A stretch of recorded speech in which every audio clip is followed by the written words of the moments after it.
Hello, my friends, and welcome back to another session with the older man. Today, we're going to go through some random reviews. The older man random review. Learn about life from an older man.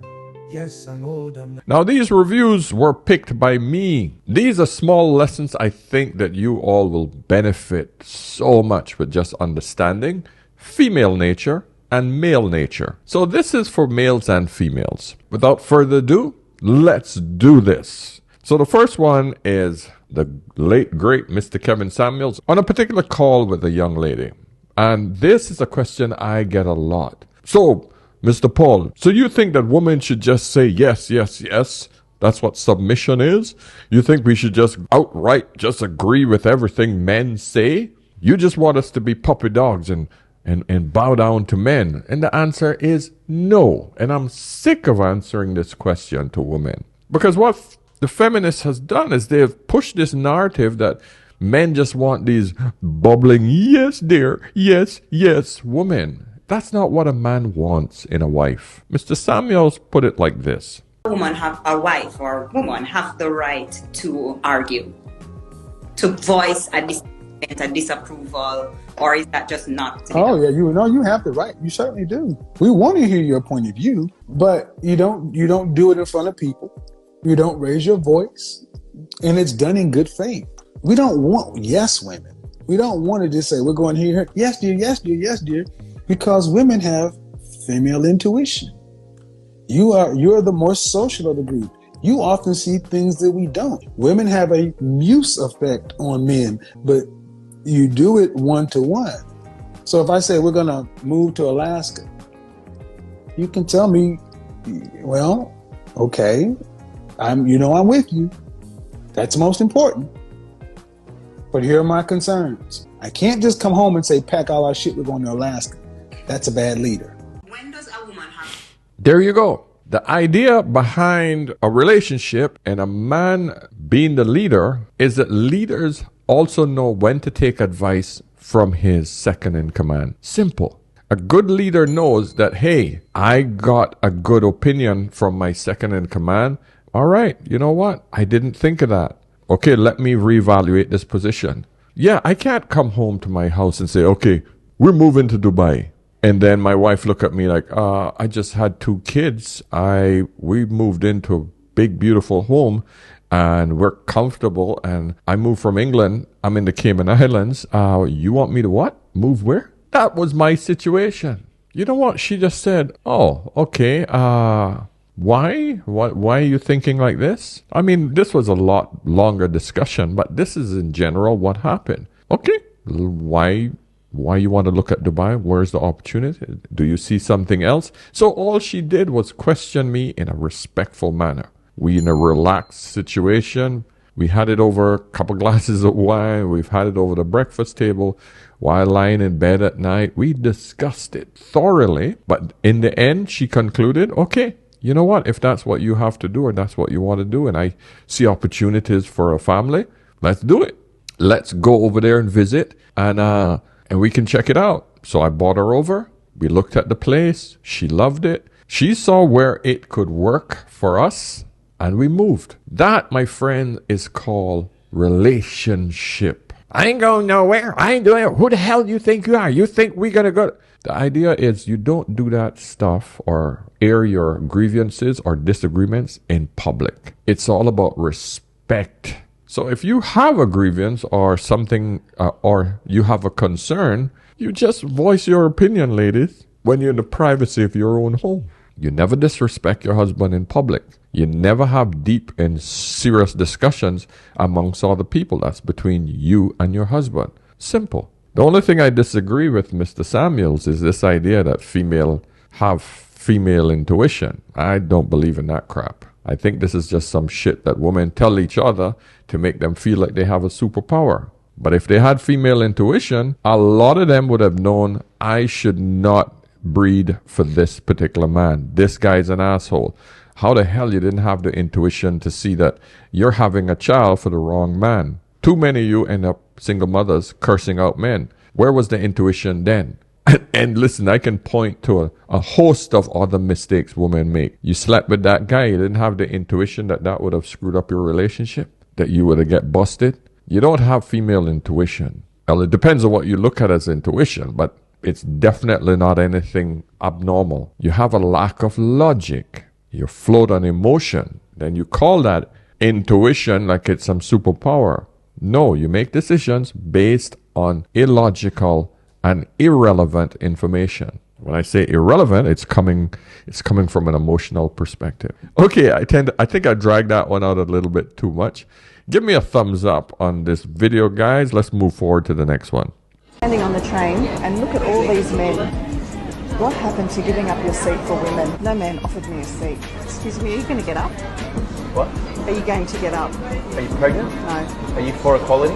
Yes. What really gets me is the blatant entitlement to expecting men to fall in line when you want to be treated like a lady and then when you want to be treated like an equal. See, that's the difference. I mean, women want these double standards played on them. Oh, no man is standing up. No, those days are done. Those days are finished. Chivalry is dead and women killed it. Feminism killed it. Not women. Feminism killed it. And it's just a fact. And so this gentleman, he gave the perfect answer to this. I mean, it's a bit crass, but her attitude warranted that kind of response. Are you going to get up? Yeah, I would have probably given the same response as well. Ah, man. It blows my mind every time. And he was like, babe, I lost my job. I'm like, all right, cool.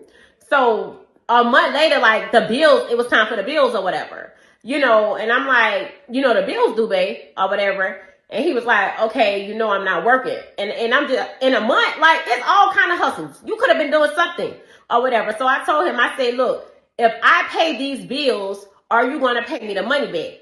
This man had the nerve to tell me, why should I pay my wife back for paying our bills? I told this man from day one, my money is my money and his money is our money. Why should I spend my money paying the bills? Like, no, he should have paid me back. So that's when I decided, like, I can't be with this man no more. So I had sex with his homeboy. Like, we all cool. I texted his homeboy or whatever. We went together. We left. I met up with him. And we was chilling, we was drinking or whatever. And I started venting. I started getting emotional. One thing led to the next. I did not purposely mean to do what I did with his friend. But things happen. Like, y'all don't understand what I'm going through. So, his friend ended up giving me some money or whatever. And he was like, babe, look, don't worry about it. Handle whatever you got to handle. Like, his friend was every single thing I desire in a man. Like, everything I desire in a man. And, ain't nobody trying to hear my side. Ain't nobody trying to hear.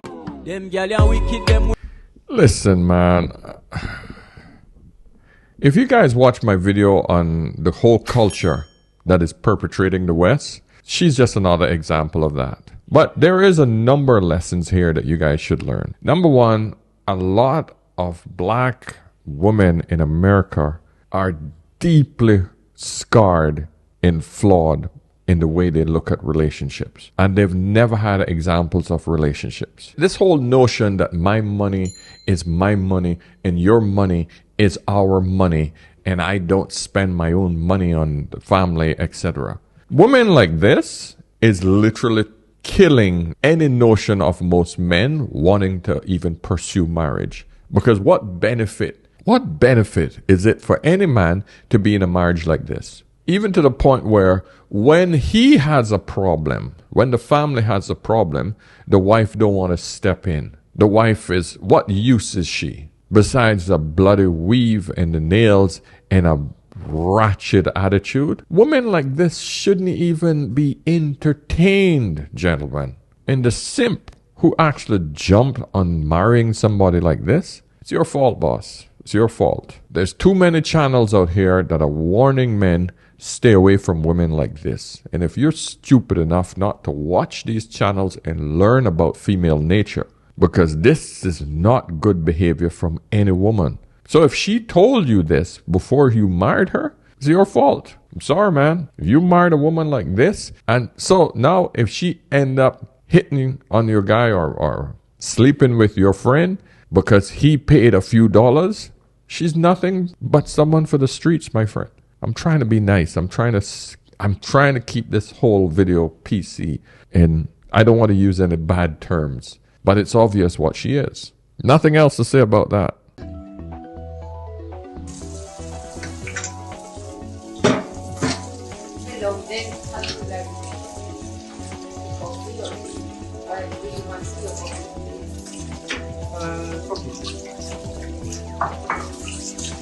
How was your day? Was good. I'm a little disappointed that you don't give me enough time. What happened? Yeah, you got to switch me on.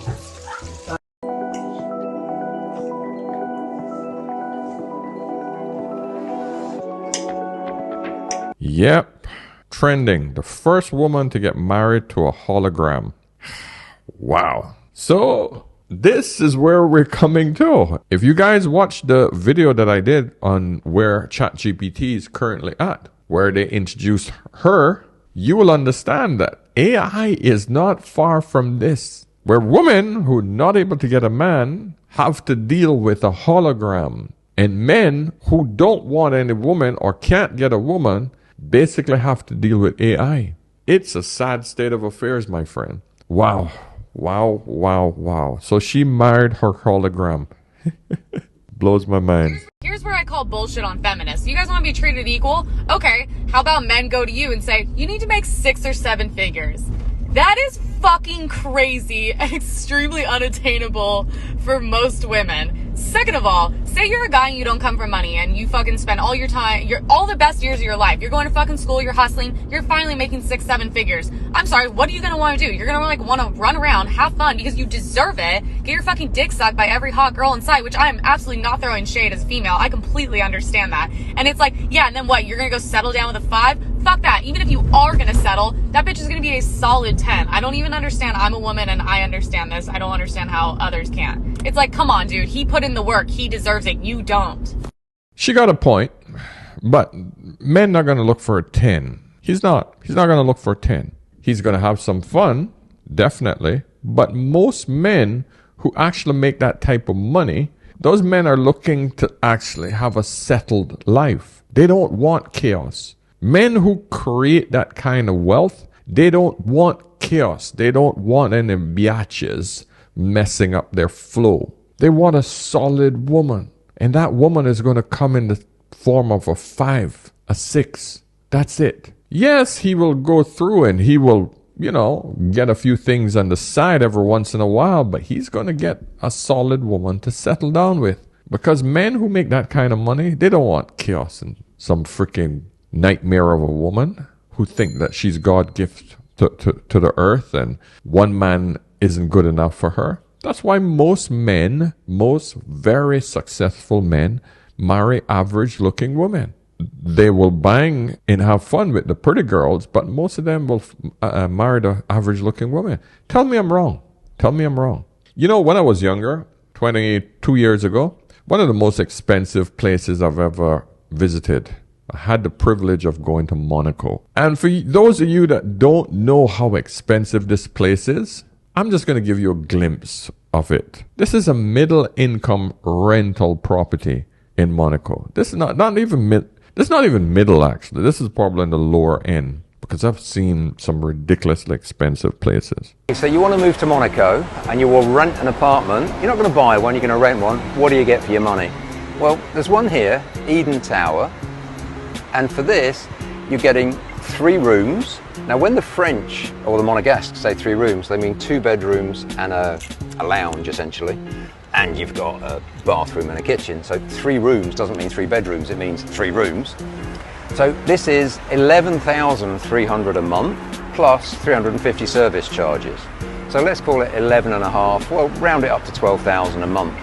Why is that important? Well, you're going to need to pay a quarter, so 3 months rent in advance, and you're going to have to put down 3 months deposit. So to move in, you would need 6 months, and if it's 12,000, well, 6 12s is 72, so your first payment before you move in will be 72,000 euros. So is that as scary as you thought it was? I don't know. And obviously in Monaco, you can spend whatever you want. You can spend 100,000, you could spend 200,000 a month, no problem at all. But this is essentially a 2-bedroom flat for round about 12,000 euros a month. Yeah. You guys got to understand, man, those are crazy prices. Just for your rent. Just for the rent alone on a very, very small flat apartment in Monaco. It's 12,000 a month. I remember when I was there that I visited and I had a friend staying there. He was paying 21,000 a month on rent. Think about that shit. That's just rent per month. It blew my mind then and it's still blowing my mind now. Yeah. So all I'm trying to say to you guys is when you're complaining about, oh, my rent is so high, I want you to just think about this. Yep. These places exist, my friend. This is the most expensive place in the world to live, and it's not a joke. So this is just me bringing you guys some random knowledge that I think is interesting. What are your thoughts on polygamy? I don't believe in polygamy neither. Okay, but your father was a polygamist. Yes, and that's why I don't even believe in polygamy. Okay, so because I lived with a polygamist. You know. And so what did you see in that family that discouraged you from going into polygamy? They almost killed my father with stress. What, all the different wives? And girlfriends. People only know of the last 27 wives. They don't know of his over 100 girlfriends. Damn. That also live with us in the house. What? They lived with you too? So how did you handle that? What is my own? So what, you just looked away? You acted like they were not there? Looked away, I look well. I was looking. So you were learning from that experience? Yes, that this woman will kill this man. And I don't want this for myself. No, the one I have going is trying to kill me.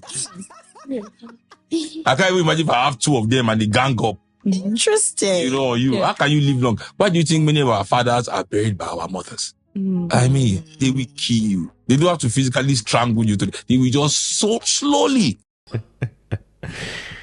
Yeah, listen, man. There's nothing that would strangle you more than the woman who will constantly stress you out. That could be one woman. Now multiply that by 5. Multiply that by 10. And this guy saying 100? Jesus, man, that would suck any man's essence quickly, very quickly. That would kill you.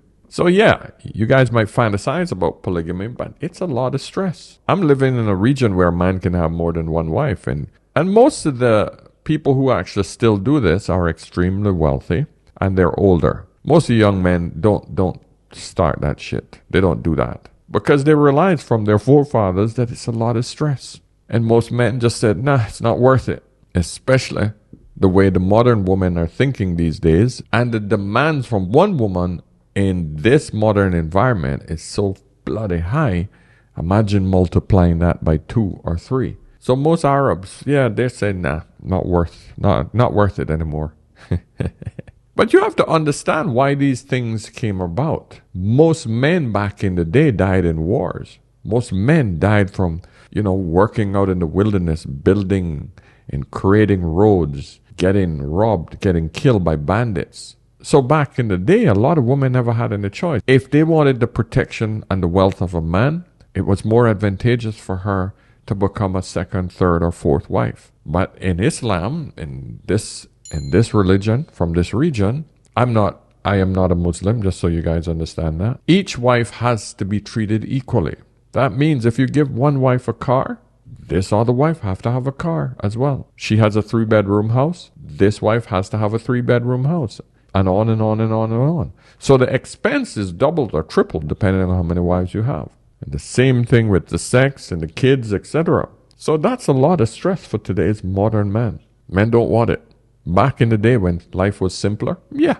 And women understood their role, yeah. But today, no. What's up, guys? Family vacay mode. Got the kids, wife, grandma's here. Going on a road trip. This is what life's about, people. Family life. Guys, don't do it. It's a fucking nightmare, all right?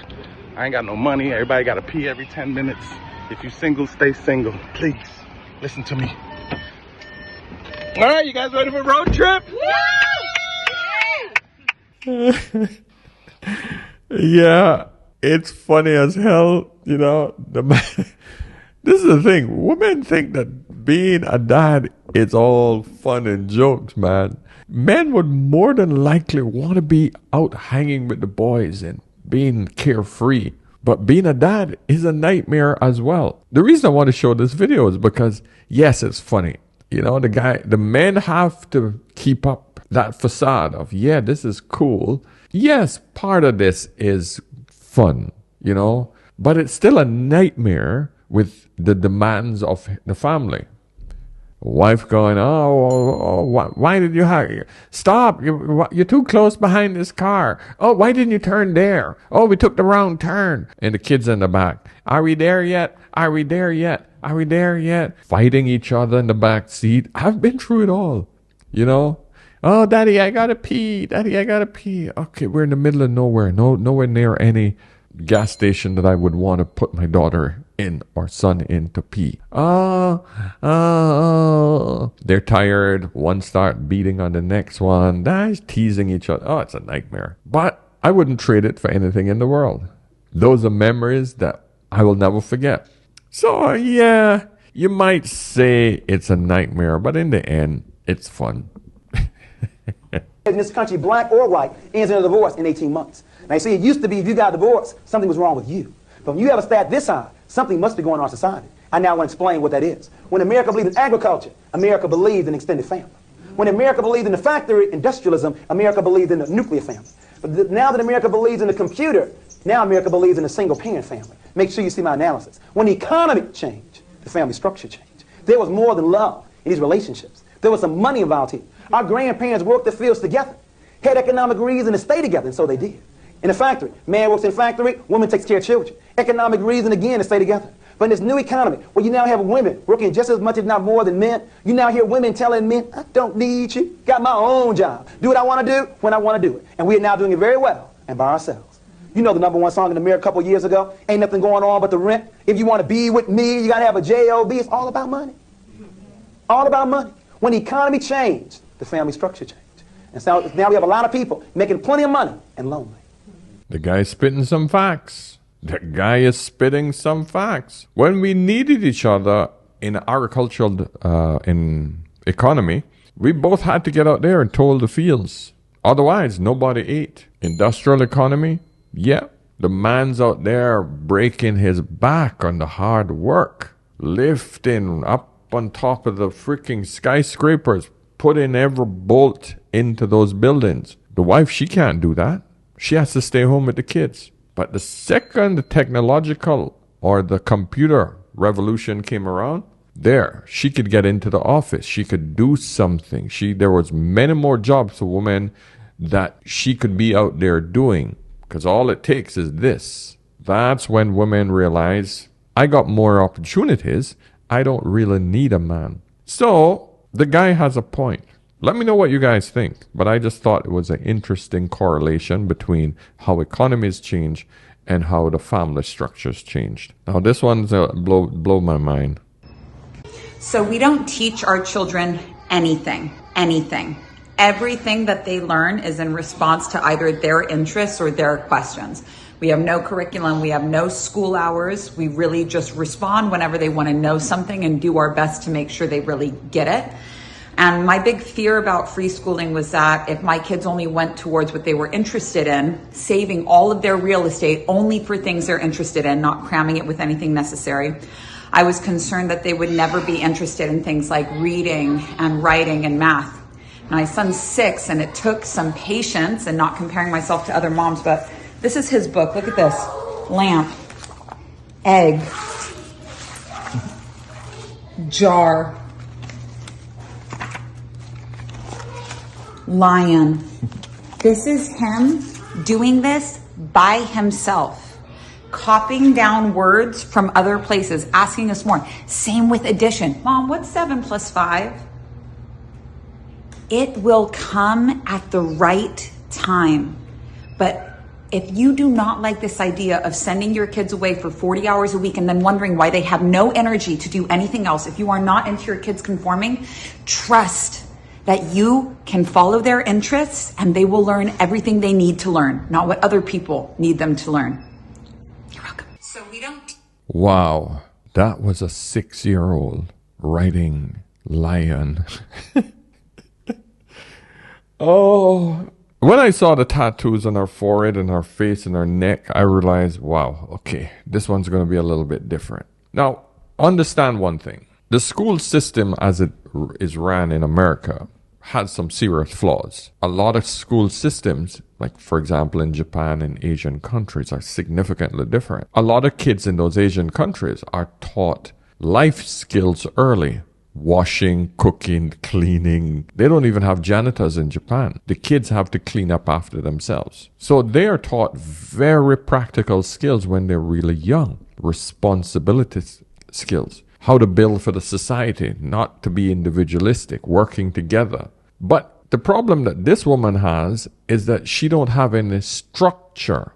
And kids need structure because our entire society works on structure. Whether you like it or not, you have to conform to certain things. And in a technological environment, and it's only getting more and more technological, you got to have at least the basic skills in order to survive in a modern society. So if your kids can't even write properly, they don't even know what 5 + 7 is. She didn't even know it. I was waiting for her to give me the answer, but she said, oh, she's going to make the child figure it out eventually. Wow. So if that child has some money, and he don't know how to bloody count it, people are going to rip him off. So unless they're living in the middle of the freaking wilderness, this does not apply in a modern society. It's obvious she's not living in a wilderness. She's enjoying the comforts of a modern home. So of course the chat went ape shit on her. Tim Watt says they have bright futures in the fast food industry. Mami Oni said, mimicking the school environment at home is just mimicking the school environment at home. Yeah, that's pretty much it. So in other words, she's trying to mimic the school system in her house, taking it away from the professionals and doing a piss poor job at it at home. That's all she's doing. If you want to homeschool your kids, especially here in Dubai, there is a structure that you have to follow. And you have to teach those things to the child. And then when the other kids are going through their exams, etc., that your child have to be able to pass those exams as well. So yeah, you could keep them at home. You can give them the structure, but you have to be able to teach them common knowledge, man. So if you want to live out in the middle of the desert, you can do that, but you better make sure that you have the curriculum to teach your child. Otherwise, they will take your kids from you, my friend. Because it's called abuse. You better have your kids in school. Stu Farah says, when you broke out the notebook, I seriously thought this was satire. So did I. I thought it was a joke, but then she was serious. Tim Vici says, mom with face tattoos. We don't teach our children anything. Trust me, we believe you. This gentleman says, writing skills of a 3-year-old at 6 is just scary. Alison Liang said, copying words does not teach reading or spelling. Sincerely, a reading specialist. Yeah, so she followed up with another video, and it got even scarier. Added to a mastermind for people making like a minimum of 250K. And at the same time, one of my videos on free schooling is going viral. So I had like 1.5 million people watching this video about free schooling, and the comments are just going crazy. People are like, oh my God, they're all doing this thing. And I was thinking, man, like, I wonder where all my like unschooling parents are at. But in this mastermind of everybody making like a lot of money on terms they really like, all of the parents are unschooling their kids. And I was like, this is so validating for me, because I want to take like life, education, parenting advice from people that have actually succeeded, and nobody that's experiencing actual success has the time to be a comment troll. So go get them, kids. Thank you. Oh my God. So she has gone to a mastermind class with other like-minded people who are telling her that their kids are making big money from being unschooled. Oh, gosh, you can't make this stuff up. You know one thing about the internet?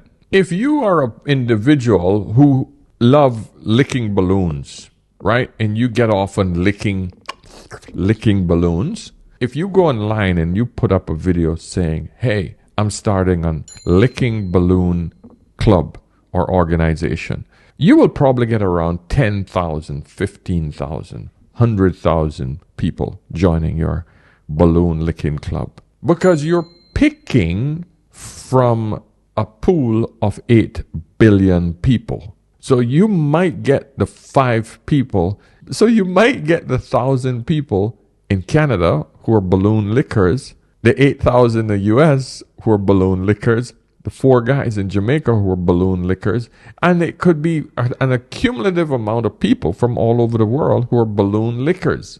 But that does not mean that you're going to survive in an environment where freaks who lick balloons don't get any recognition in a normal society. But you'll get those people out there. I hope that was a good enough analogy. The point is that she's now trying to show you that her batshit crazy idea of how she homeschool and keep her kids stupid is actually a good thing. And she's found like-minded people who have attained success earning more than $200,000. Maybe they're selling freaking bait, fishing tackles, or uneducated people make money as well. But in a modern environment, the chances or the probability of you actually being successful are slim to none. They're not hiring uneducated people. So, okay, guys, listen, I'm going to make this one a short one today. This was just a bunch of random videos. It's just me, and I'm hoping that I can give you guys enough education in most of my sessions that I have. So, guys, give me a thumbs up if you like the video. Get me over on askanolderman.com. Join my new membership program that we're about to currently launch. Show your interest. It's free right now. And right now we're going to be doing the fitness segment. Lose 10 pounds with the older man. I've already picked my 10 people that I'm going to work with personally. But you're perfectly welcome to join and get on the bandwagon and join the community. But of course, if you want to book a chat, get me there as well so that you can actually have a chat with me if you need some mentoring, if you need any advice, etc. All right? So gentlemen, ladies, until next time, remember, whenever in doubt, always ask an older man. I'll see you in the next one. Cheers.